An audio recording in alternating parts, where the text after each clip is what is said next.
lead does to kids. Not because they were mean or angry or disingenuous, I just don't think they knew. And so I flew back to New York after that meeting, and I begged the lawyers at my firm to let me keep coming and at least talking to people about lead poisoning. And so in February and March and April and May and June, all the way through now, I've spent the better part of 2 or 3 days a week for the entire time speaking at churches, at schools, in people's living rooms, at offices, anywhere that anybody wanted to talk about what lead does to kids and how, if I can't help you, how someone else should, I've been willing to do.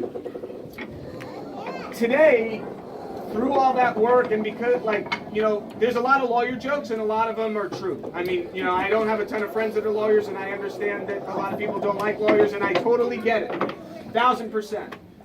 I genuinely, with everything in me, believe in what I am doing in this cause in such a way that I am so proud to tell my kids about it every day, and so troubled to tell my kids about it every day, so proud to tell my mom about it every day, and so troubled to try and explain it to my mom every day.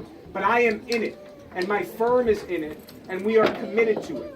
We are working with Vincent Carter and Eva Crawford and Robert Robinson from a local firm here, Robinson, Carter and Crawford. They've been with us from the beginning. There's about 10 people from my office in New York that are here tonight. There's about 5 or 6 people from the RCC office that are here. Leanne Walters, who a lot of you probably know, is one of our first clients, and she's here tonight to talk for a couple minutes. But more than anything, I wanted to thank you for trusting the most important things in your lives to me on some level, and that's your kids. And I have 2 boys myself, so I know what that means. I genuinely know what that means. And number 2, I wanted to give you an update on the cases, because it's one thing to have a lawyer that's nice and funny and really handsome, and it's another thing to, what the heck is happening? I know the handsome part was a joke.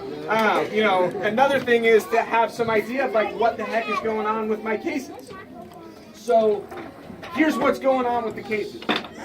We filed the first lawsuit in March of 2016, and we made a decision that if a kid was lead poisoned, that every single child should have his own case. That if you are a child that had lead poisoning or was exposed to lead in the water, that you cannot be part of a group of people that all think you should get the same thing, because if your kids are like my kids, they're all different. And so I have 2 little boys who are 16 months apart. They don't look very much alike. They sure as heck don't act much alike. They have different skills. They have different brains. They have different ideas. They're different sizes. They eat different foods. And ultimately, a kid who's lead poisoned is damaged in a different way from another kid that's lead poisoned, because lead poisoning affects your potential. And every one of us has different potential based on our genetics and our upbringing and who we are. And so to try and create a system where every kid is treated the same because they experience the same drinking water is doing a disservice to children.